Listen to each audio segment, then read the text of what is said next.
Welcome to the Long Take Review, where four college professors talk film, providing insight, not assigning homework. I'm your host, Jen Sobchak-Bankard, and I'm here with three tireless activists and advocates. First, he's got a package out for delivery. It's PT McNiff. How's it going, PT? Me flipping invasively through someone else's record collection before stopping and nodding at the first King Crimson album. I'm doing well, Jen. How are you? I'm doing great, especially now that it's been confirmed. Of course, that's what you would reference from this movie. And he'll be back for the souffle. It's Greg Cass. How's it going, Greg? The world's really stressful, work's hard, my kids are annoying, but you know what, Jen? I'm still here. Wow, went straight for the title. I love it. And last but not least, he was lucky to have his Brazilian Bar Association card with him. It's Antonio Elefano. How are you doing, Antonio?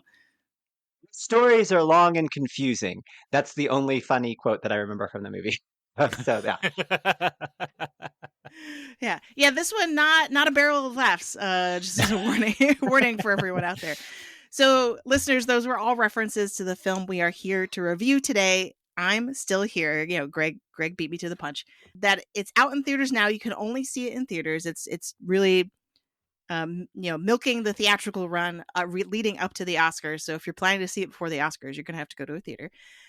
Directed by Walter Salles, the biographical political drama follows a family targeted by the military dictatorship in Brazil in 1971. The story is, I just want to kind of put it out there, like, we're going to act like it's something we've never heard of, probably. Maybe I should only speak for myself. But it is, from what I've heard, it is a story well remembered amongst Brazilian viewers. Like, it's kind of like historical, like a very basic historical event that a lot of people there would know. But I think most American viewers are coming to it without knowing any context. So if you're listening to us for the first time, we will have a spoiler-free section designed for those who have not yet seen I'm Still Here, and then with a very clear alert, we will shift into spoiler mode for the rest of the show. PT, if listeners don't want to file a habeas corpus after listening to this episode, what can they do?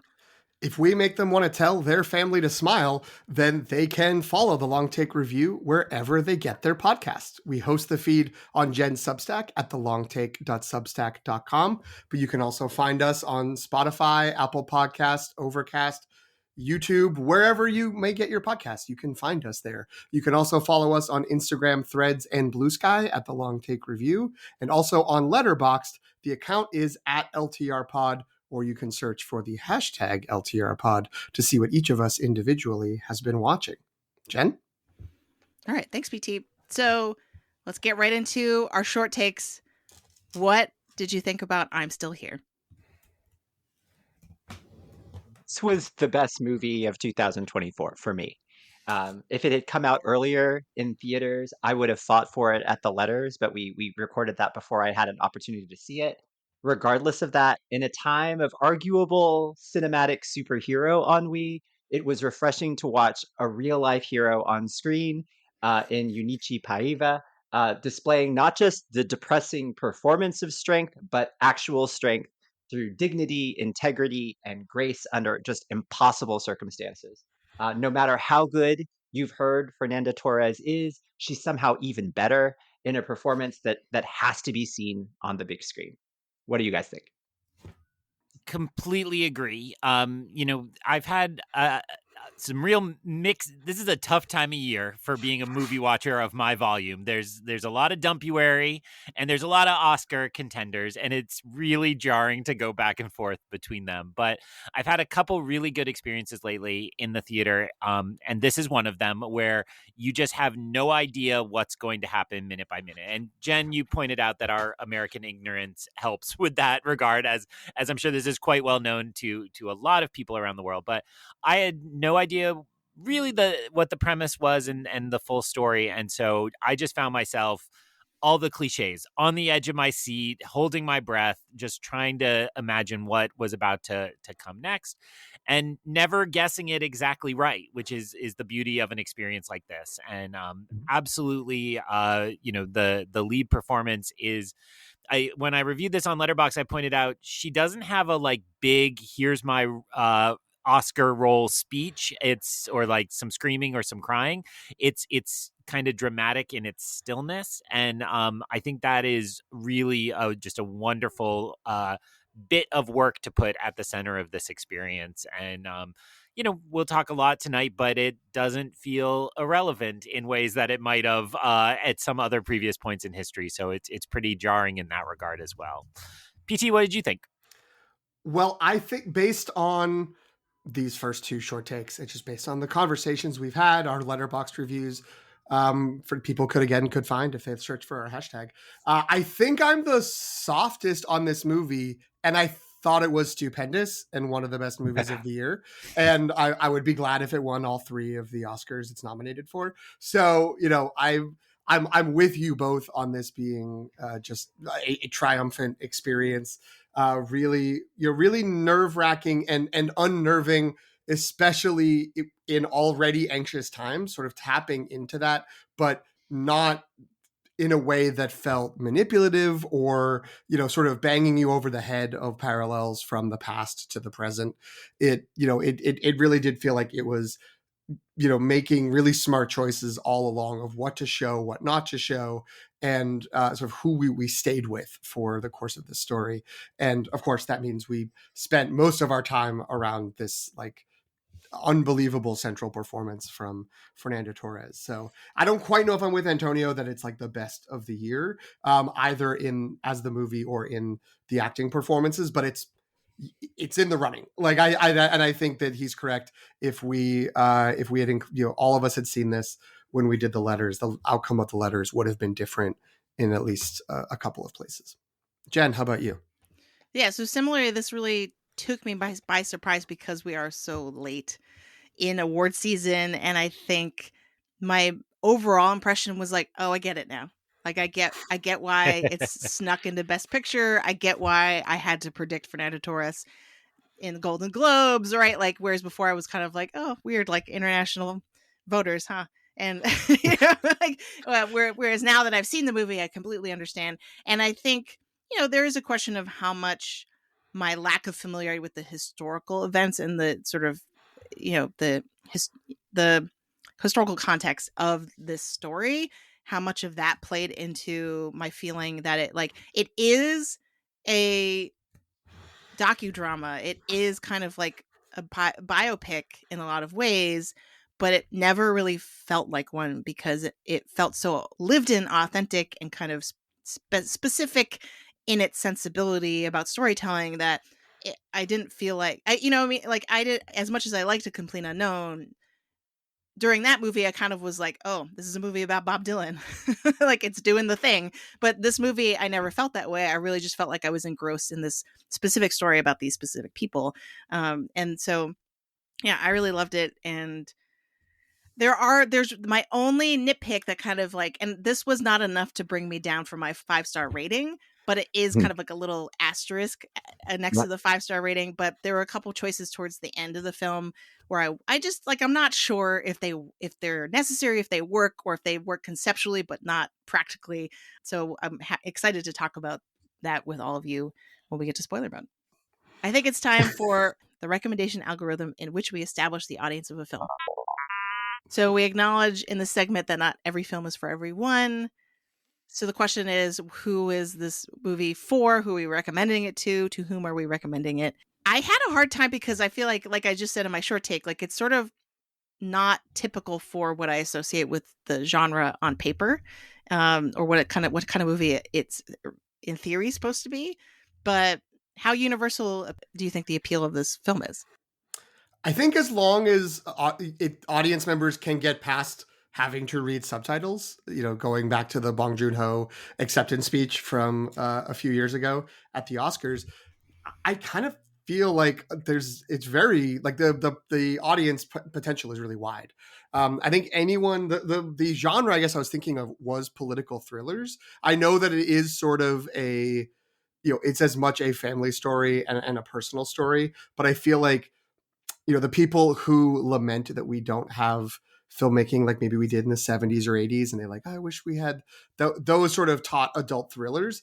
This fits, like, it certainly hits some of the same buttons. It obviously has a unique flavor, and taps into a different history. And so, you kind of, I think it's easy enough to follow along. I am also in the camp of a mostly ignorant American who was just like, I guess there was a dictatorship in Brazil at some point. Okay.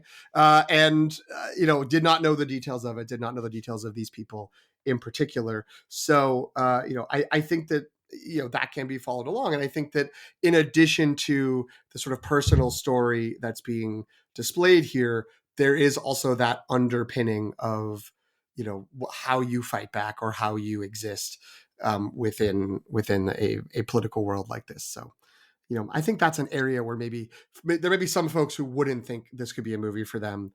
I would hope that they might give it a chance. I will note that in Brazil, this was a blockbuster film, right? Like it did amazing box office in Brazil. But I agree that I think that the comp I had was Jim Sheridan's In the Name of the Father.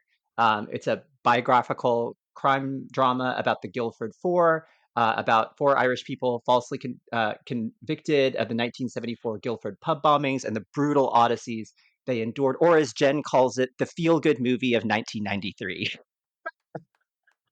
Sorry, I'm so sorry, Jen. So here's the thing, that these are getting more and more like inside jokes and less and like, how do we explain that? How do I begin to explain that to the people listening who did not listen to our Gladiator 2 review like 2 months ago? You know what I mean? Like, Jen hates Paul Mescal. We grew from there. Anyway, continue. I really don't. It's just lies. Yeah, lies, everyone. Okay. That's my copy. Go ahead, Greg. Very nice. And it was funny because my first reaction to this question was I was going to say people who are going to second screen films, because this is, one of those that you really, it's not a slog by any means, but you have to pay attention to it. And it's not something you can half look over your phone at. When PT, of course, reminded me it's subtitled, then nobody should be second screening. It's kind of impossible to second screen a subtitled movie, though I'm sure people do it at times. But so I'll put in a plug. Jen said it's the only option right now, but it's really worth going to a theater and getting like totally sucked into and really into this. I had been tracking this since December because Antonio's exactly right. And Letterboxd has a huge Brazilian contingent, and it was a like top 10 most popular film for I think all of December. And I play this game where I try to keep up with what's on the top of the most popular list, and the whole game was ruined for the end of the year because I had no access to this film. But I went to the first available screening here in Boston for this film. It was packed. They had a 7:00 and a 7:30, and both were essentially sold out with some, front row, very far corner, single seats available.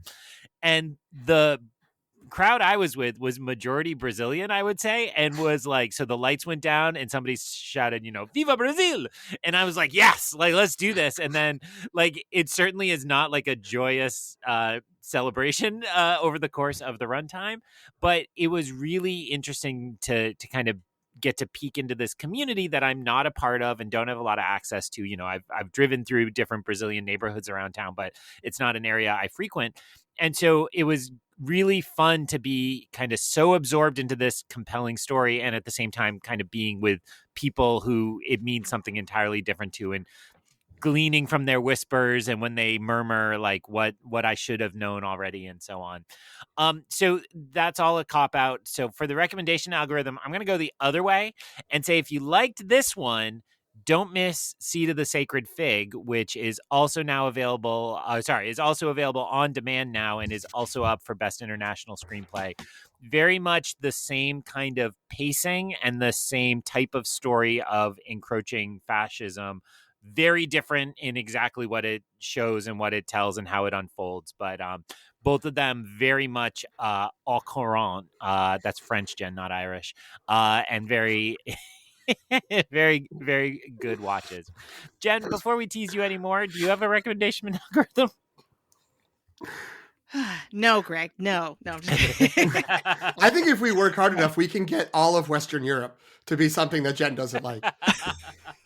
For no reason. Now, this movie's in Portuguese, Jen. However, it's not from Portugal. So the other thing I would say is this actually works really well as a family drama as well. Of course, like the headline is the sort of political aspect of it, but I do think that part of what makes it so, earlier I complimented it for being kind of authentic and lived in is because of the family part of it. Like we really get to know this family, and they're a pretty big family, so it's kind of an accomplishment. Sure. So that's the only other thing I would add is that I think, and also like this made me, despite the historical circumstances, this made me really want to go to Brazil too. Like if you've ever heard Amanda Dobbins wistfully talk about the Mediterranean, like I think this does a similar thing for Rio de Janeiro. Jen, you're spot on about family drama, even though in my head I thought you were just saying like a family movie, like, a Disney. No. But the word drama's for, Greg.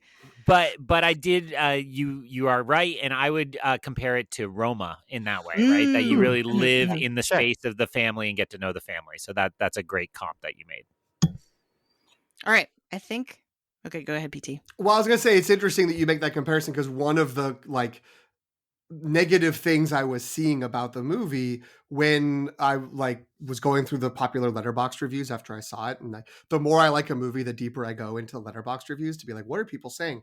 And there are a few that are like 1.5 star reviews that have gotten a lot of upvotes that are in they're in Portuguese. So I had to be like, wow, what? This is really long and it's got so many votes. What does this actually say? And it's people in Brazil who basically are saying, this is such a well-known story and it's told in sort of too bourgeois a way. Like it's focusing on this story of this upper middle class family being impacted by this, and it's ignoring the sort of real class struggles of what happened, which was also one of the big complaints against Roma, that it's sort of too upper middle class. And, that's great for people in America like us who don't understand the dynamics of what's going on, but people in the actual country complained about it. I don't, again, I can't speak to any of that. I'm just saying that's one of the things that was out there. And I didn't feel that at all during the course of the movie, but I also don't live there and do not know the sort of full cultural experience. So a good comp in maybe that one little negative way that, came up in the data, so to speak. All right. I think we are ready for spoiler mode. So if you have not seen I'm Still Here and do not want it spoiled, and actually I will say as my last recommendation algorithm comment, I kind of wish I had known as little as possible going into this movie. Like I didn't know a ton, but what I did know, I feel like in retrospect, I was like, oh, if I hadn't known that at all, this would have been even more kind of crazy, intense, and suspenseful, and you know what I mean? Like, but since I knew kind of the basic plot of the movie, because I had heard about other people talking about it and stuff like that, I knew a little bit, and it was enough to kind of like color my expectations a little bit. And so I would say, don't listen to us until you've seen the movie after this point.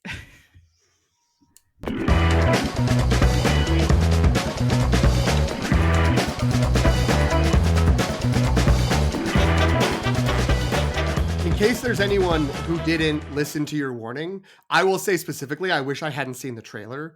Not because the trailer gave away a lot, but because there were scenes that I really stuck. I only watched it once, saw it once in the theaters, and there were scenes that stuck in my mind so much that happened so late in the movie that I kept being like, well, I know we're not we still have this thing coming. So I don't, even I wasn't trying to do that, but that was sort of lingering in my mind. So yeah, I think knowing as little as possible. So if you're still here, get out and come back after you've watched it. Yeah. And for me, I think specifically it was, I just knew the basic thing of that the father was the one who never came back. And so I think a lot of when they initially show up at their door to take him away, I feel like that scene was way more loaded and less suspenseful than had I not known that at all. And had I just known it was just about a military dictatorship and a family in Brazil, like that, I would have been like the experience of watching it would have been that much more exciting, I feel like, had I just not known anything about the plot. But as I said earlier, this is pretty well-known Brazilian history to folks who know Brazilian history. And so I think for a lot of people that there was no way to avoid that, because Rubens Paiva is a pretty well, and you kind of get that sense by the end of the movie, right? Like that he is like a historically renowned figure now, like he has his own Wikipedia page, right? And because he was a congressman and because this happened to him, lots of people know his name. And then Marcelo, the son, is the one who wrote the memoir that this is partially based on, right? And so, and then it seems like, at least in the movie, and I think I fact checked this a little bit too, like he's a pretty famous author. Like if you're a Brazilian, you just know who he is because he's a famous author. So again, maybe the go in fresh is unrealistic for like many millions of people in the world that know more about this than I do. But all right, so I want to start spoiler mode with, because we haven't gushed about Fernanda Torres nearly enough. So why exactly, now that we can speak freely with spoilers, like why exactly is she so amazing? So like Antonio said, everyone says she's great. She's somehow even better. Like what is she doing that is making you say that? So I want to start. Well, I'll just take it through some of like her evolution throughout the film, and I'll start where you took us a few minutes ago. In that at the beginning of the movie, the first maybe 20 minutes or 30 minutes in the movie, you have this really loving family, right? And that family is portrayed so vividly and specifically, and Fernanda Torres is at the center of it all. It's just this warm and thoughtful matriarch who's also somehow just like irresistibly cool. I like halfway through the movie, I was like, should I start smoking? Because it wasn't when the kids were doing it. Like, no, not the kids. It was her. It was just her. We love her. We care for her. And because of that, because we have such affection for her, like immediate affection for her, we're really scared for her when the military goons like descend upon her home. Um, but what I loved about that moment, because like I feel like I've seen versions of like this scene before, she is still true to who she is. She like refuses to be impolite. She insists on like serving the men who are interrogating them dinner. And I didn't read that as like a moment of weakness. It's a way, instead of her asserting her humanity and of demanding that she be looked at as something more than just like a suspect.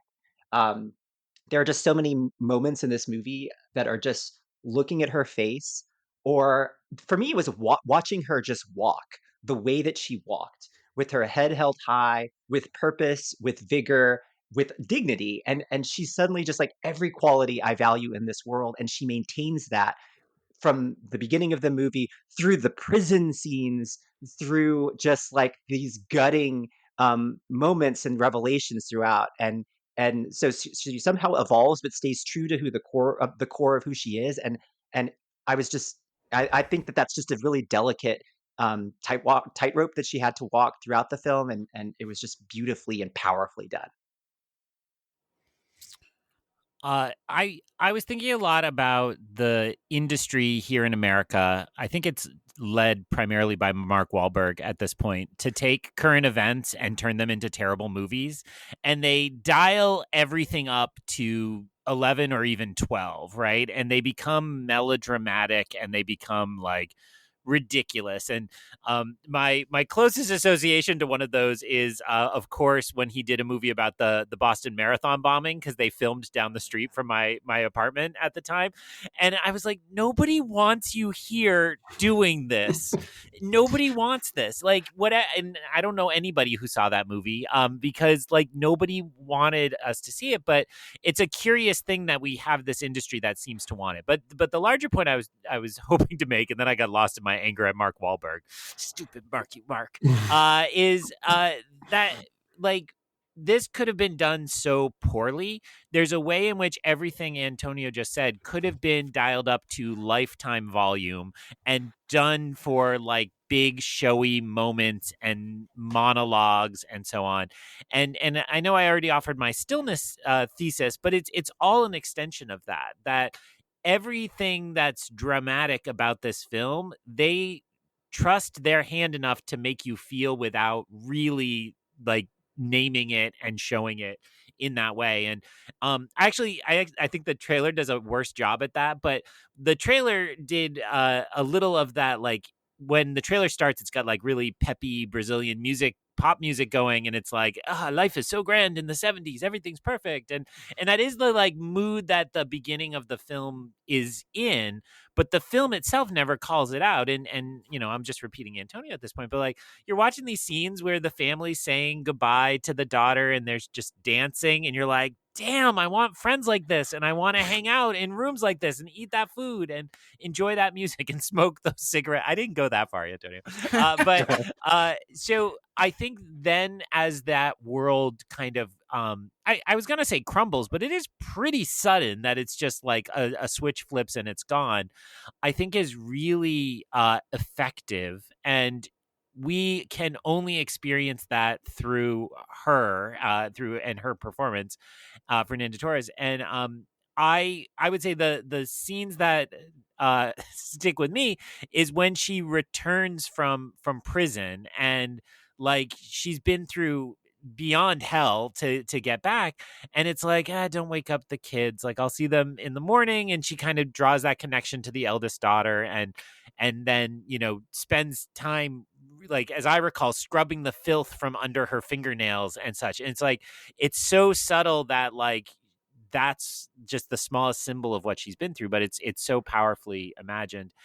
And then again, the melodrama could have come in when it's like, how do I pay my bills? And yet they like slowly ratchet up that side of the tension as well. And then they can't access the funds and have to let go of the housekeeper.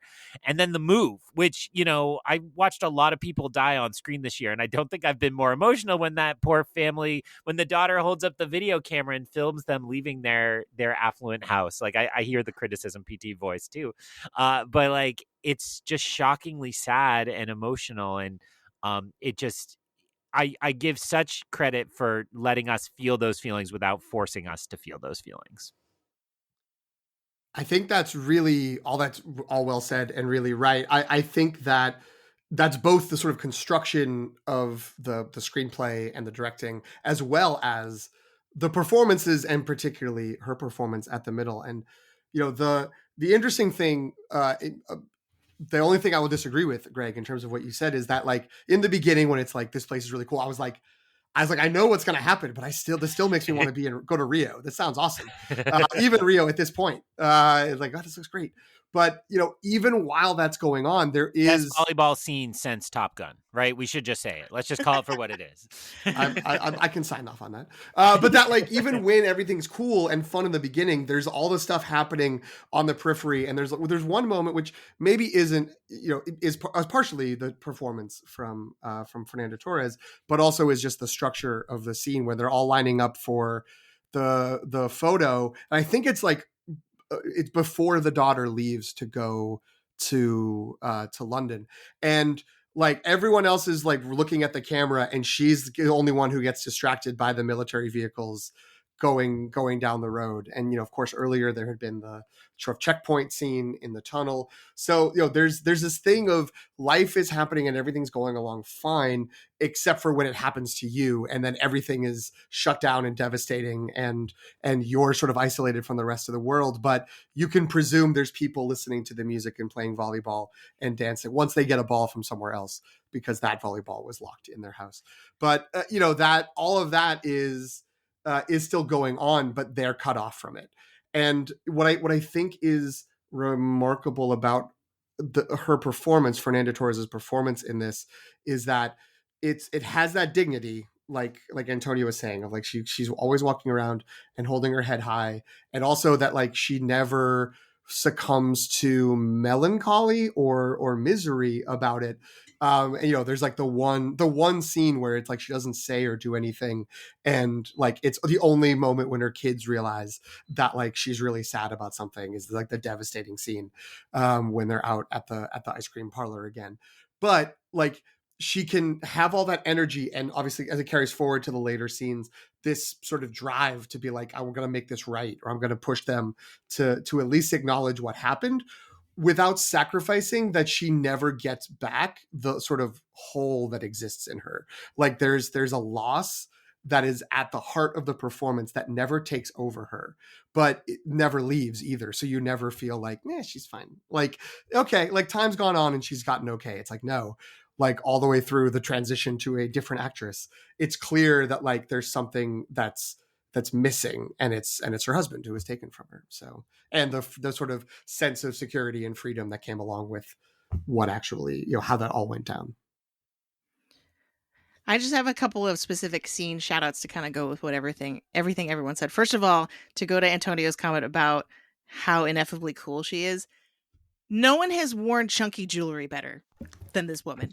Like, and I'm not usually someone who like picks up on that, but by the end of the movie, I'm like, should my version of this was like, should I buy some chunky necklaces? Like, I never wear jewelry, but maybe I should. Like, she looks so great, and it's so it like it contributes to kind of her like commanding aura in a little bit, you know, some way, right? Like her confidence and like the fact that she's so able to keep her cool, but you can still tell that she's not okay on the inside. Like that is to me, the really kind of difficult and nuanced performance that she's giving.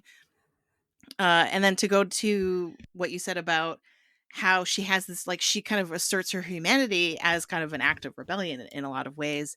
Like even when she's leaving the prison and that prison guard tells her, I just want you to know I don't approve of all of this, right? Her reaction could have easily been one of anger, right? To be like, well, why aren't you doing something about it? Or like, but instead she's just like really empathetic, and she's like kind of just nods at him like, yes, I understand that, like, and I don't hold anything against you specifically, maybe, right? Which is crazy if you think about like what she's been through. Yeah, and then yeah, of course the ice cream scene, like she doesn't say a word. I think that's what it is like there's so much nonverbal acting from her that is so incredibly powerful, that it's really quite astounding, and is a way that contributes to the character too. And then I think for the movie overall, because PT sort of said like, well, her performance anchors it, but it really is like the screenplay and the directing that really kind of makes everything work as well. The thing I think of is there's a lot of echoing of before and after, right? Because the ice cream scene is when after Rubens has been taken is so devastating, because we have a parallel version of that scene earlier in the film, right? Where they're all together and he is there, and you could sort of see how his presence is really kind of like bringing warmth and joy to the family and making them whole. And so that makes it so much more powerful. So I really like that the film invested in the happy times more than I think any other version of this movie would. But yeah. So here's my segue. The one place where Fernanda Torres does not maintain her cool is when the dog Pimpão. I'd like to issue a correction. He should have won Palm Dog. What are we doing? Apologies to. Well, actually, it would have been two dogs. Sorry. Because I looked this up. The two Jack Russell Terriers who played Pimpão are named Ozzy and Surrey.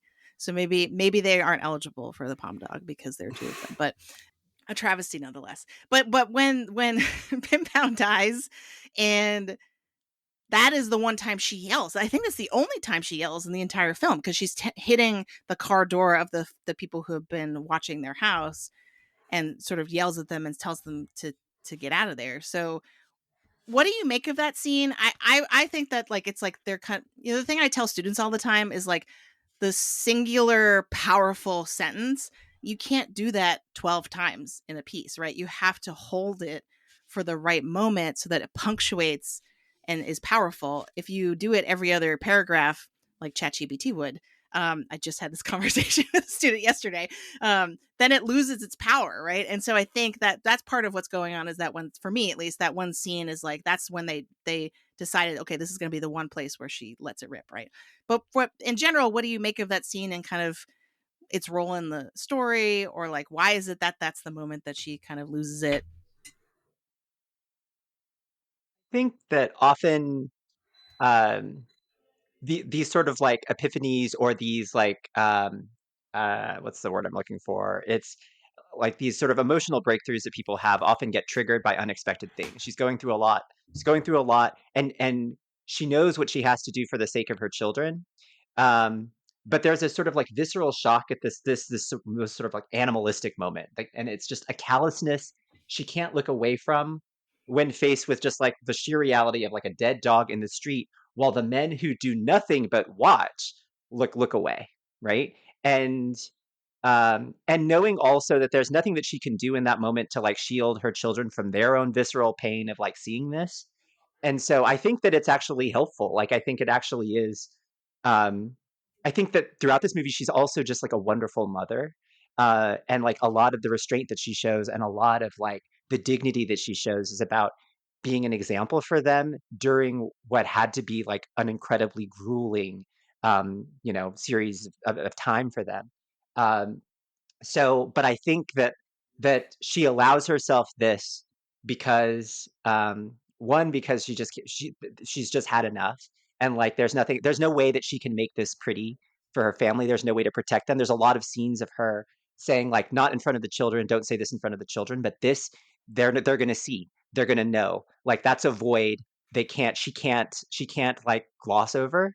And but also just like she's earned her impatience at like just these just guys in cars who just like pretending not to look or whatever. um and even when faced with her like knocking and slamming her fists against the window, what's the best they can do but just like, oh, and then drive off. away like cowards, right? Mhm. Yeah. That just reminds me, whenever I have a student start crying in my office, that's the guy I turn into. I'm like, oh, and I like don't want to like, know what to do or how to react. I do just want to run out. How often are you making students cry in your office, Craig?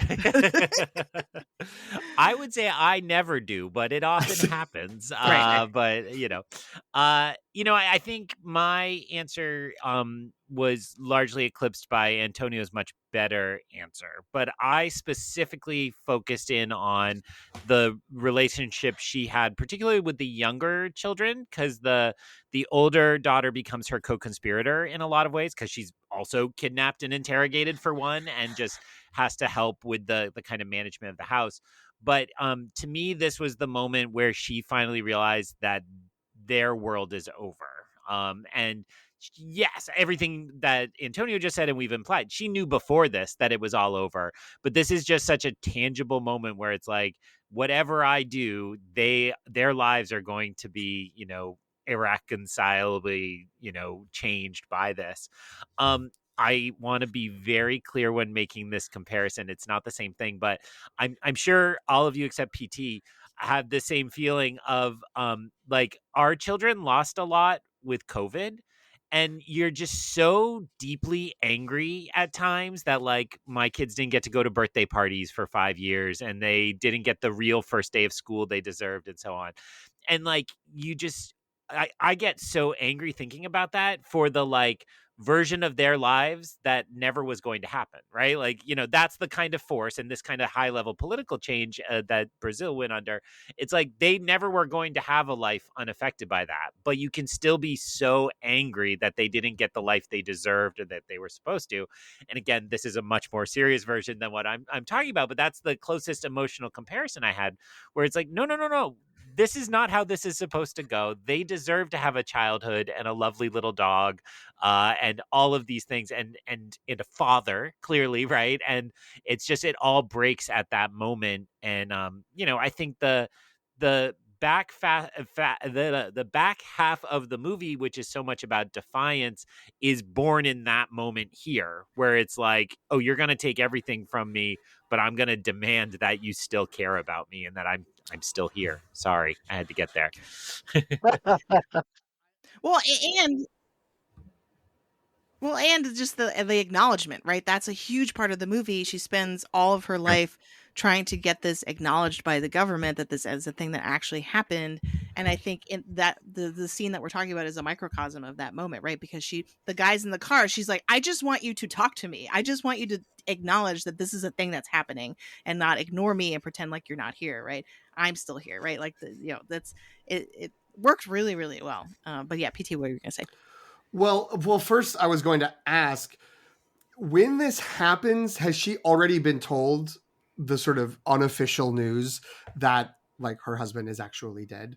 Because my memory is she's told that, and then she almost immediately starts the process of selling the house and getting out of town. But I don't recall what the order is. But all that is to say, my answer is the only thing I can think to add to what's already being said, because I do think a lot of it is about the sort of sadness and horror and all of that being just openly exposed to the children because of this thing that's all unrelated, like, but is just and it's sort of a passage of life, unfortunately. But with everything else that's going on, it's just like, she can't control that there's also a degree of this being the pivot point between, like, I can get everything back to the way it was before. Like, I need to just hold out and he'll come back and we'll be able to, like, put everything together. But now, like, if we're talking about the parallels, the before and after, sort of, similar to the ice cream thing, is like we have the finding of the dog and now we have the losing of the dog. That it's like, well, even if he could come back, like, it wouldn't be the same because the dog isn't going to be there. And also he's not coming back because that's the reality she has to face. So I feel like if, and maybe none of that's true because maybe she's told beforehand, but I remember thinking when that scene happened, when they were like, oh yeah, he died, like he got taken somewhere else, I was like, I don't trust that. Like, I don't know if that's true. Like, I think I believe that is what happened, but I didn't believe the information as it was being relayed to her, that it wasn't like, we think you'll stop if we tell you he's dead. And then she doesn't. That, like, I actually was sort of wondering if they were going to be like, okay, he's somewhere else, he's in another city, but like, you have to stop agitating about it.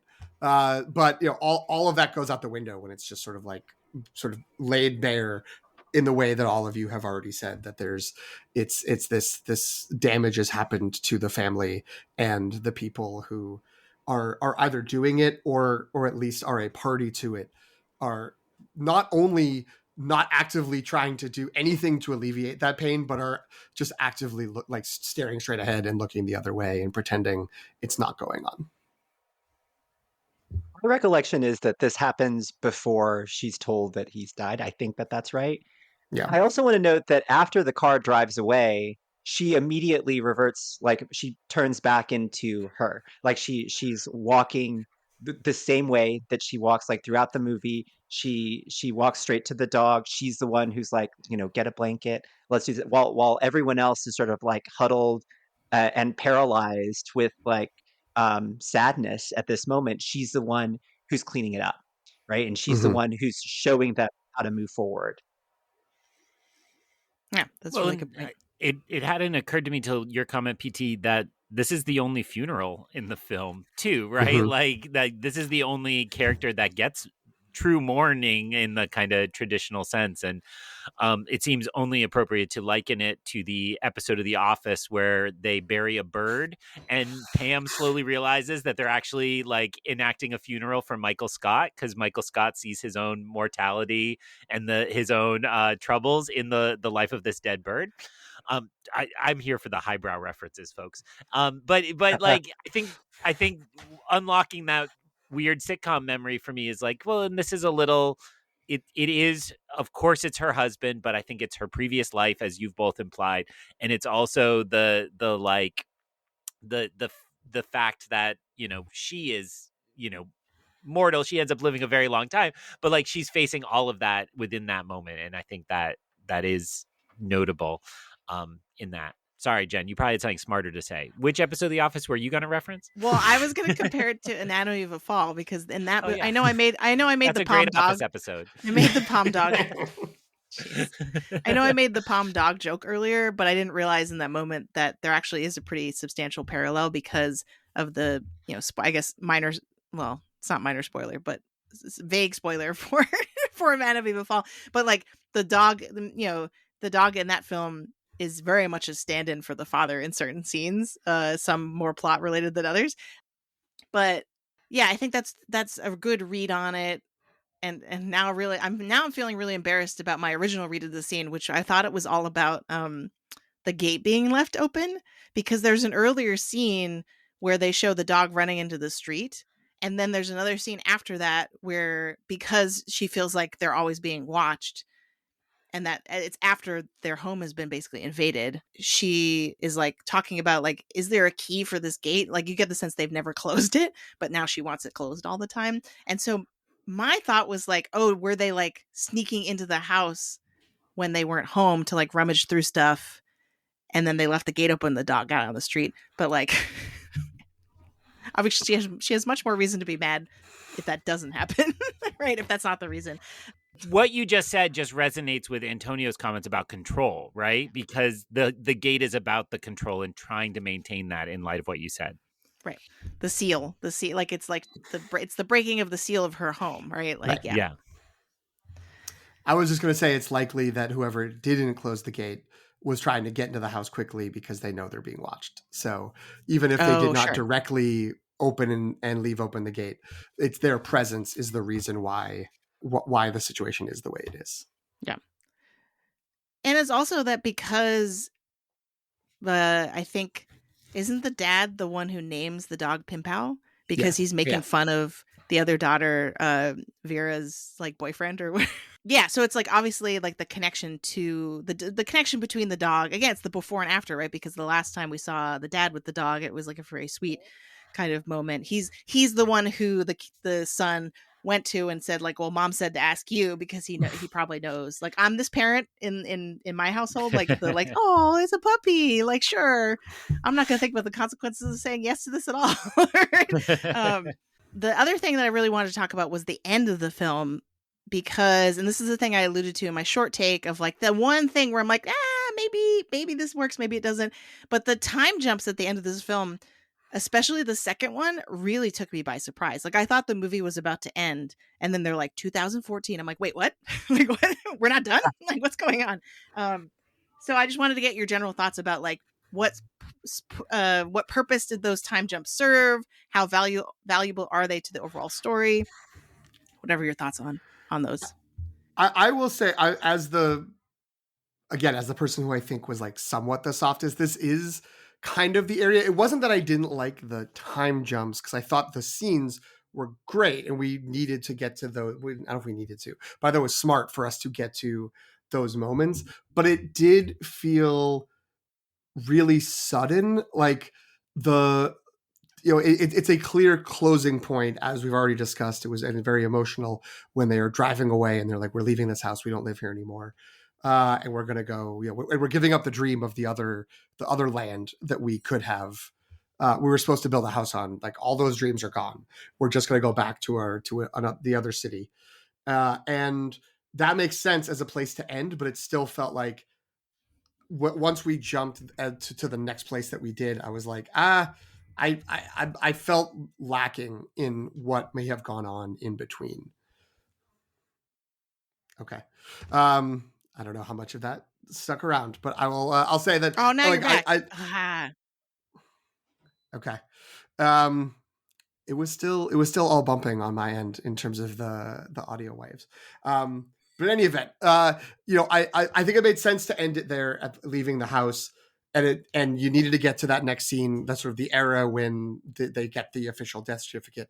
But I felt like we missed so much in between, and I get that's part of the deal. It's just like life went on, and et cetera, et cetera. But I did feel a little bit disconnected to that part of the story, compared to how locked in I was to everything up to that point. And I actually felt a little more connected to the very end part with, I have to look up her name, Fernanda Torres' mom, taking over the character. I like that. I thought that I was back in for that moment, but that middle part where it's Fernanda Torres as the older version of the character, I did feel a little bit like a little disconnected to it, and maybe it's just, it wasn't as tense and it wasn't as like fraught as things were before, and that's an inevitable sort of release. But that was my only sort of hitch with this movie, which again is not a huge deal. But I don't know if that's a problem with the time jumps with where we went, but or if it's just that, again, the inevitable kind of shift from in one sort of very emotional situation to a lot of time has passed. We're trying to parse how everyone was processing it and getting this new information. It kind of just felt a little bit like the text at the end of the movie that has the epilogue, but acted out for like 25 minutes. I think that's fair. I mean, I think that the pre sort of epilogue like part of the movie, like the bulk of the movie, is so sort of patiently created, right? Like when we start with the family and to see a happy family and then to see it go through everything that it's gone through, and with Fernanda Torres like firmly at the center of it, there's just such a focus too in the film that it can't help but be jarring to in the first epilogue. Felt like the focus expands because suddenly we're having scenes that are outside of like the of Yunichi's like perspective, and we're getting to know her children as adults, and that is interesting. But I don't. But yes, like this very like deep connection that I felt to the film and to the characters, you can't help but feel like you're sort of starting over. And then to do that twice, um, it does feel a little bit jarring. As much as like I liked conceptually the idea of like Fernanda Montenegro, like a very important actress in Brazil, and also Fernanda Torres' mother, as PT pointed out. As much as I liked that idea at the end of the film, and thought that was a nice way to sort of honor, that sort of cinematic history.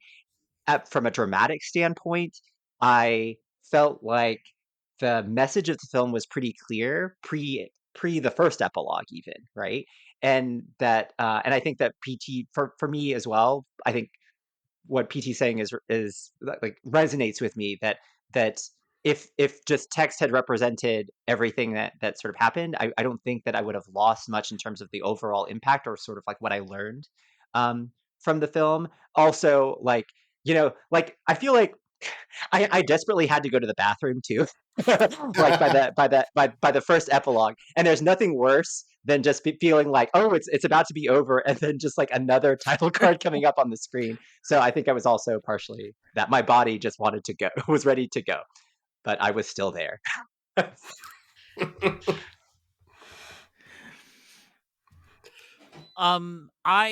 I want to agree with the kind of jarring way that I reacted to both of them, and just also co-sign that I think that was deliberate, right? And I was just doing some light Googling because there is an Italo Calvino quote, which of course I know from the movie Stranger Than Fiction, when Dustin Hoffman's professor quotes it. But within that film, he says, the ultimate meaning of which all stories refer has two faces: the continuity of life and the inevitability of death. The two masks, right? The drama masks, the smiley mask and the frowny mask. And to me, that is exactly what this is about, right? That the two epilogues are to remind us what victory looks like in this case. And victory looks like that life goes on, but that Rubens missed it all. And in those very quiet moments, particularly in the second the second epilogue, PT, you referred, I think, to both of them and said like you felt like this loss because you're like, I love these characters, why did I not get to stay with them and to see what happened next? And I think you're supposed to feel that because one of the two central characters had to miss all of that. And I particularly love the second one because I mean it's got a little bit of that that resonance for me where like I don't value my old relatives enough, right? I do just like hand them a plate of crackers and continue talking to the funny relatives at the gathering. But so much of what is in her the different actresses' performance there is just showing us that like this is an absolute win, that she's there and that this family has thrived and that they have annoying children and messy relationships and in-laws you don't really love. Like that is the win, because that was supposed to be completely wiped out and ended, and she lasted and they lasted. But every single second there, I'm looking at her face and I'm just seeing in her the loss. And she knows this, that her husband should be there and that tragedy is there. So to me, it's absolutely both at the same time. It's right. That's what life is. It's beautiful because it continues, and it's tragic because it ends. And that's just the deal we signed up for, unfortunately. Jen, what are your thoughts on the meaning of life? Well, I was going to say, Greg, do you feel like that's the thesis, please? is that the thesis of this movie? Are we in thesis, please now? Yes, I should have asked for that cue earlier. I think that's the thesis, and it's right there in the title, right? How many times do you tell a student don't make your thesis the title? But like, I think the whole point here is sometimes remaining is the greatest victory of all, right? Withstanding the forces that desperately want to end you. And I of course we haven't talked enough about it, but the just absolutely stunning scene where the photographer comes and tells them to look serious. She's like, don't you dare. Like, let's smile. Let's show them that we're full of joy. That's the thesis, right? Like, don't let the world break you and make you forget your chunky jewelry and your kindness to the guests who enter your home and all those things. Continue on and remain. And that's the greatest protest of them all. What about you, Jen? Stop trying to not talk. Well, I had snuck in a separate question about the photographs and the filming, because I do think that is a big part of what the film is trying to say. I don't know if that is the thesis unto itself, but I do think it's our way of getting at the thesis of like, there's something about documentation and the record of life and how the legal record of what happened could be so wrong for so many years, and yet they have all the photographs and the short films that the daughter did with her camera, and like and there's some really early on, before Rubens is taken, there's a comment she's making because she has a box of photographs and she's kind of like sifting through them, and she says something like, and I can't get the quote exactly right, it's something like, if I don't organize these, I'm going to go crazy, or like it's going to drive me insane, or something like that, right? And so even before all this happened, she had this mindset of like, all of our documents kind of have to be in order, right? Like our record of our lives has to be in order. And yet they do a beautiful job of showing that the way that those photographs or those individual documents are tied to memory is anything but orderly, right? Like there's even a point where, like in the second epilogue, or no, I think it's the first epilogue, where, because it's just with two of her kids and they're looking at the photos, and the big photo, the last photo they took with their dad that we see in the movie, where they're all on the beach before Vera or Veroka goes to London, they pick up that photo and initially nobody remembers what it's from. They're like, they're like, oh, like, I wasn't this from some so-and-so's birthday party, right? And it's like, how could you forget this? This was like one of the most important scenes in the movie, right? I will say I took that as the mom knew, as she Oh, did know, but she didn't want to bring it up. And Oh, so that's why, like, she's just like, yeah, I don't know, maybe. because she Like, writes sure. it on the back. And then as Okay. soon as they're gone, she writes it down to make sure that memory is still there, okay. which, also plays to that next time we see her in the future, she has a disease she has Alzheimer's. And so her memory is not as strong, but she's been keeping records and making sure the records exist for what had happened. So, in that way, she's also still here because she made sure there's documentation of what happened to her husband and also what happened in her family. Love that, Jen making her out to be a physical media bro. Absolutely.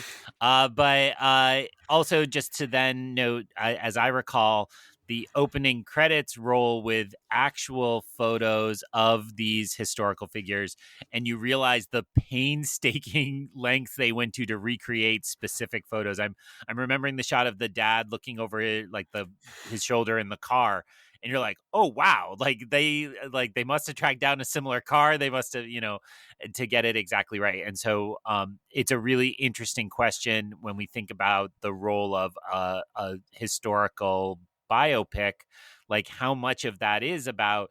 We've talked before about when you make changes to a story in this way, are you accidentally replacing the truth? And in this case, it seems very much to say that, because documentation is at the heart of this, they try to get it as right as they can. I'm sure part of the Nickel Boys discussion I haven't listened to yet, but listeners were like, yes, they talked a lot about documentary and that director as a part of Nickel Boys. I'm not gonna spoil it for you, Greg. You just have to listen to it. Okay. So my last thought about the thesis of this movie, and I sort of like, I did the bad thing of I put it in question form, but it really should have been a comment for me in our document, that there's a moment where she's gotten the death certificate. So this is an epilogue number 1. Which I think my main problem with it is I didn't want that part to be an epilogue. As a side note, going back to our earlier discussion, like I think I would have just appreciated a longer cut of this movie that had where there was only one epilogue-y feeling thing at the end, and then the sort of legal battle stuff felt more fleshed out. Anyway, but when she turns and there's a bunch of press there, right? Because by then her case is very famous. She's taking photos with it, right? And the line that she says, which I could not find. Like I can't remember it well enough to quote it directly, and I couldn't find it on the internet, which was very frustrating. But she says something like, "This, when these disappearances happen, it's the family left behind that is being perpetually tortured," or something like that, right? She's like, "It's not just about the torture that happened to my husband; it was the sort of psychological torture to all of us, that he was disappeared and didn't have any sort of." We had to kind of act like nothing happened to him and couldn't acknowledge that he died, nor could we get him back, right? Like that kind of limbo state that they're in was torture for their entire lives, right? And so to me, that seemed to be, I'm like, oh, that sounds a lot like the thesis of this film, potentially. In terms of what it's trying to say about this historical period and kind of the fallout from it, right? I think that that's absolutely right.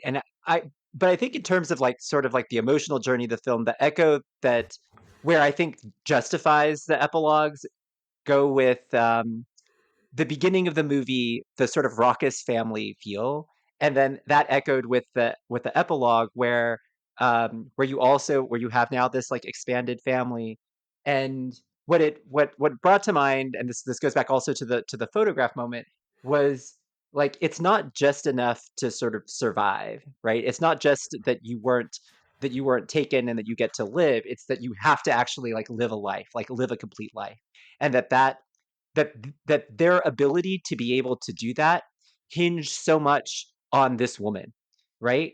And like, so yes, she had like she fought the legal battles, and there's a version of this movie that focuses on her as an advocate, because that's an amazing story, right? Like all the things that were discussed in text about like what she accomplished, and like her going back to school to get her law degree, for her to do all of those things, like that in and of itself could have been its own separate thing. But that's not the story that was told here, that the director chose to tell. And I think that's fine, because like what we were left with, like what we were left to focus on, was how she persisted as a wife who had to mourn her husband, and as a mother who had to raise a family under, again, just these incredible circumstances.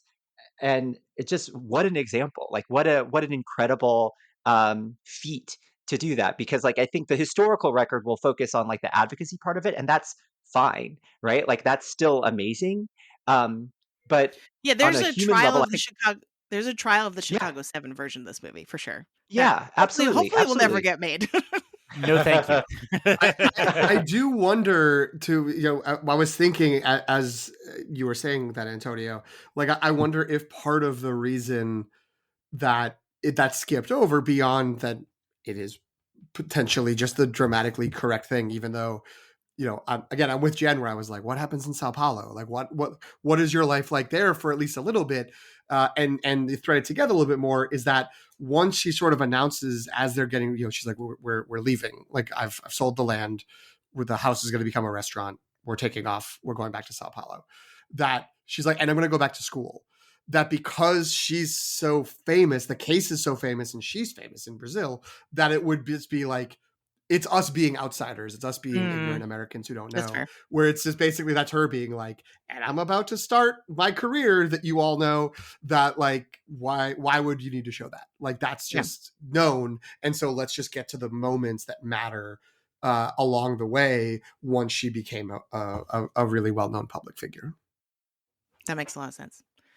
The last thing I'll add before I move us over into Oscars watch, because this has to be a juicy one, the Oscars watch, because there's a lot to talk about.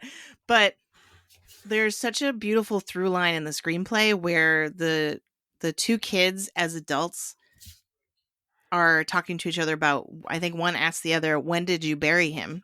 And they're like, the other person's like, what? Yeah. And then I think it's the son, Marcelo, says like, when did you kind of accept that he had died? And they both have two really different answers, right? And then I think, and they're both answers while they were kind of in the first part of the movie. But the nice, beautifully unspoken thing, I think, is that then they show after Eunice has gotten the death certificate, she has this moment where she's sitting with the binder of all of the records. Again, these records of the documentation of all of the case and everything she's done for her husband's case and stuff like that. And she just slides the death certificate in and closes it. And to me, there was never anything said that would indicate this. But to me, I was like, oh, she couldn't bury him until that moment. You know what I mean? And that's the like super, like just incredibly tragic, sad thing, is that it took that long for her to be able to kind of literally close the book on her grieving process, right? So I just thought that was really, the screenplay in this is like, the more that we talk about it, the more I'm like, oh wow, yeah, this was very well written. Jen, was it nominated for an Oscar? And that maybe is why it's nominated for 3 Oscars. Thanks, PT. Oh no, where's my Oscar watch music? Okay, here it is. So yeah, let's talk about what kind of heat this has at the Oscar race. Let's throw some really peppy music in. Yes. I'm still here. Doesn't undercut the movie at all. Oh. This music screams finally burying your slaughtered husband. I mean, I've moved on. But at the same time, can't you see the Broadway version of this now that the movie's really popular? You know what I mean? Like, isn't that terrible? Okay. Sorry, Broadway. So as we said, this movie is nominated for 3 different Oscars. It's Best Picture and International Feature. And actually, it's crazy to think about. I think not enough people have really been talking about that. This is crazy. It's one of 2 films for which that is true, right? It's alongside Emilia Perez in having that double nomination between International and Best Picture. Very unusual. At the most, usually we get 1. And even back, you go back far enough that wasn't even a thing that happened, right? It's nominated in Best Actress as well, which is crazy because Fernanda Torres was only nominated in 1 precursor in the Golden Globes and won, and then she hasn't really been competed in the competition for any other precursor, and so there's like her candidacy for Best Actress at the Oscars is like a huge question mark. So what does everybody think? Like what's going to happen? I think it has a shot at International Feature and at Best Actress.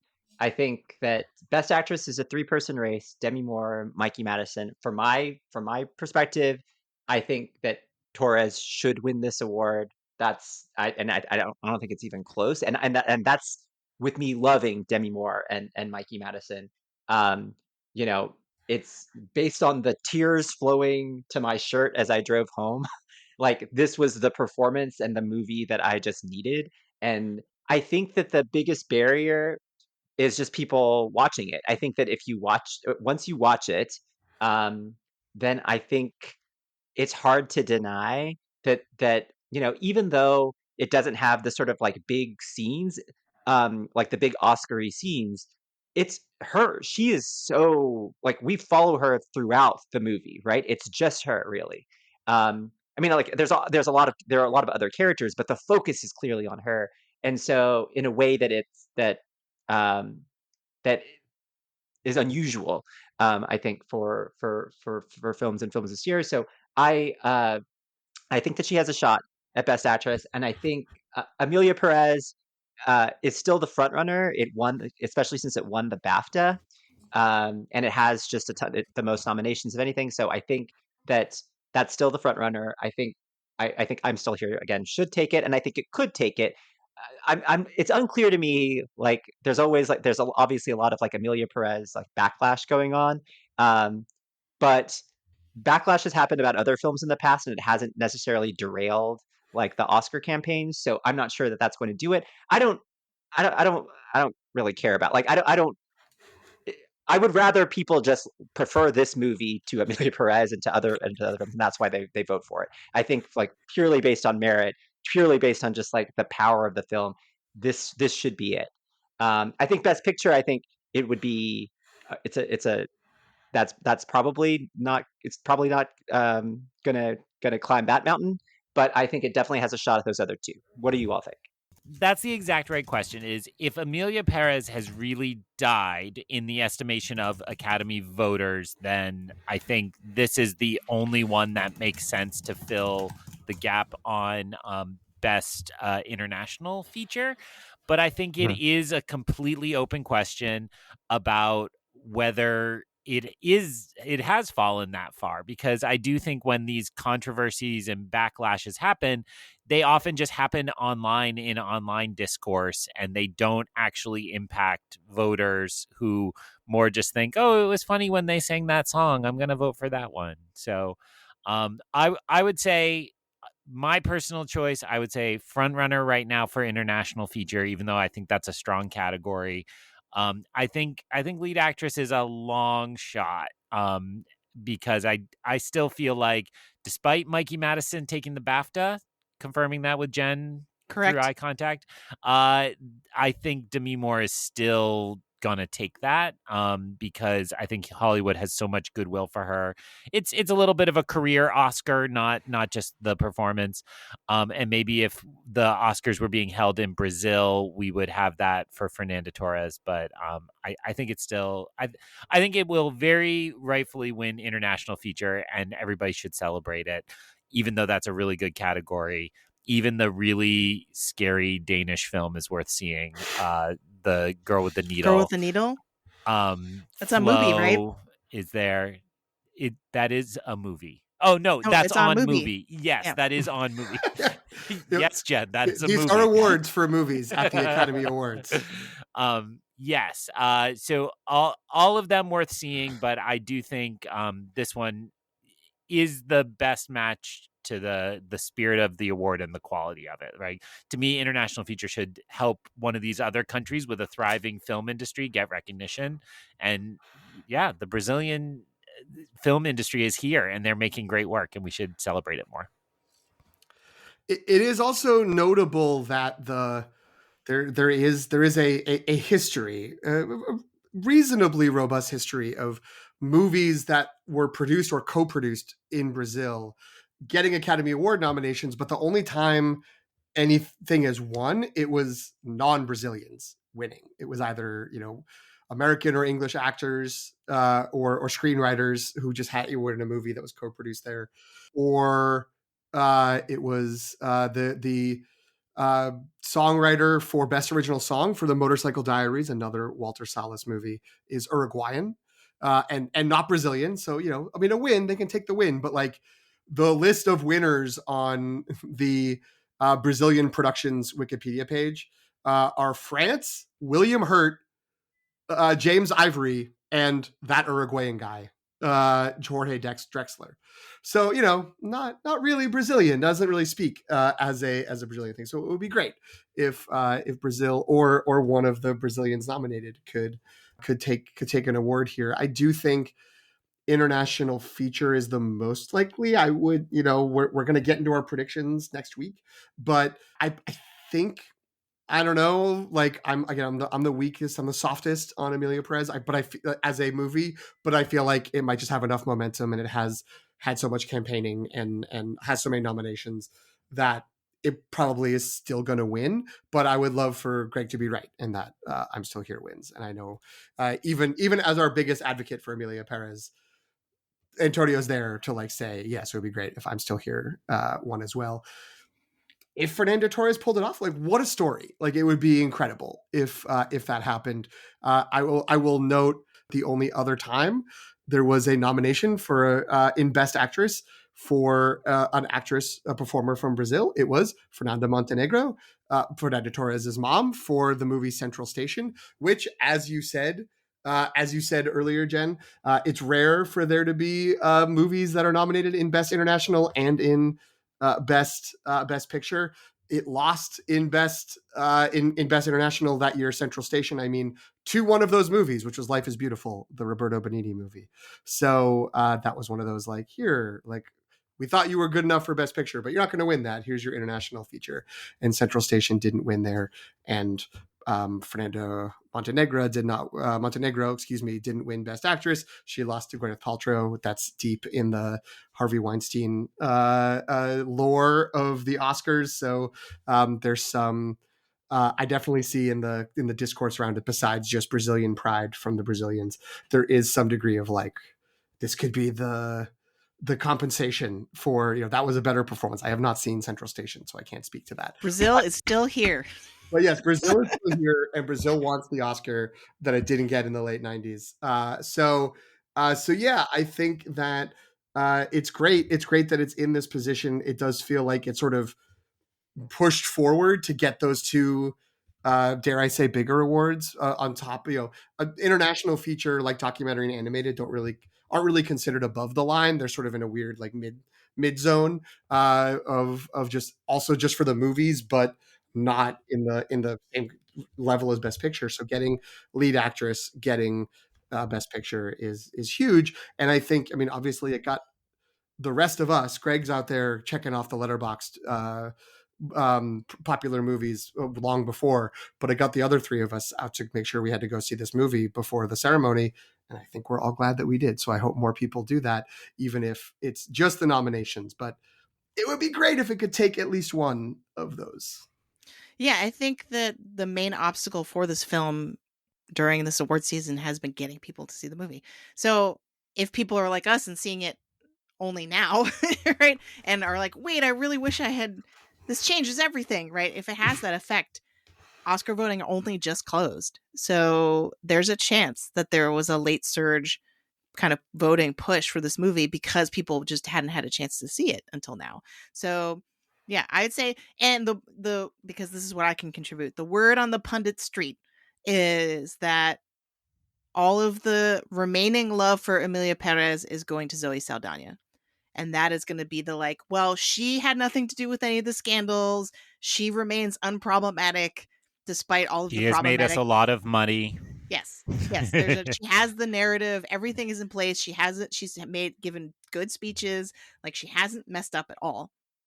And so there's nothing really to jeopardize her campaign, and people can feel good about voting for her as a way to show their appreciation for the film, and that it's much more vulnerable if something is going to upset, it's gonna, or if I'm Still Here is going to upset in a category, it's going to be international feature, and that maybe people are going to be softer on awarding the movie overall because of all the problems it's had and all the discourse and the scandals and all that stuff that we're not going to really get into, but that they'll let go of that in that category and then kind of concentrate all of their voting power for Zoe Saldana and supporting. So that's kind of what people are right now are saying. I think everyone's confused about Fernanda Torres, an actress, because some people were like, she could just get in there. She could just sneak from behind.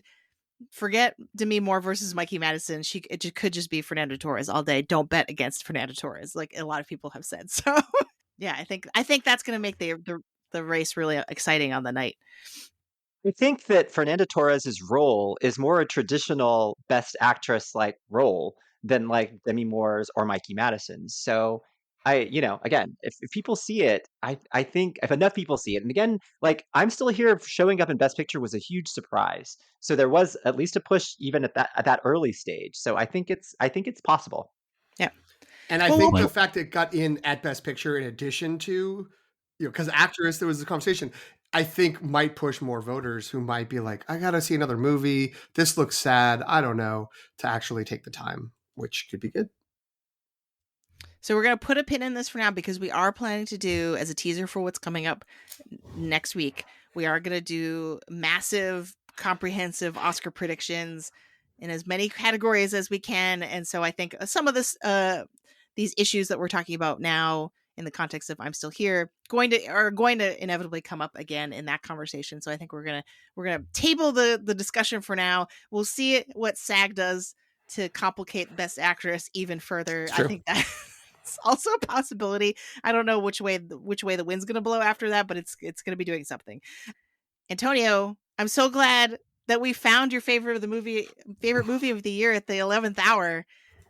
Where can people read your lovely letterbox review of this movie? And I know there's only one place. What did I just said? So I don't know. They can find me at at A Elefano, AELEFANO at Letterboxd on Letterboxd. Greg, where can people find you? People can also find me on Letterboxd at IonCanon, EYEONCANON, where I am desperately trying to close out my Oscar death race. I have one short and one feature left. Will I make it? It's actually looking pretty questionable at this point for reasons I won't get into here, but it's going to be down to the wire. So follow me there. PT, where can people find you and or the show? You're just going to have to pirate these movies, I think, and you're going to be fine. We don't endorse that at the Long Take Review, but, for the death race. You can find me on Letterboxd at PT McNiff, PTMCNIFF. You can find the show there at LTR Pod. You can also follow the show on Instagram, Threads, or Blue Sky at the Long Take Review, or you can subscribe wherever you get your podcasts. Jen? You can find me on Instagram, Threads, and Blue Sky at Sopchockchai, SOPCHOCKCHAI. And you can find me on Letterboxd at Qui-Gon Jinn. Pimpão. Pimpão. Don't end on a sad note like that.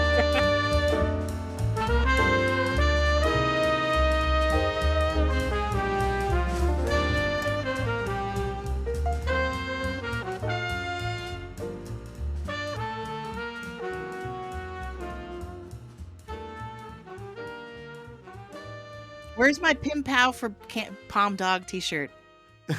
Wait, so who was the Palm Dog winner, or who was your vote for best dog? I looked it up. It was a dog named Coda who won for a movie called The Trial of the Dog. Yeah, Dog on Trial. Come on, Dog on Trial. So it's a Swiss French comedy, Dog on Trial. Apologies to Cody, but come on. Yeah, that feels like begging. That's Bradley Cooper level, looking for the award.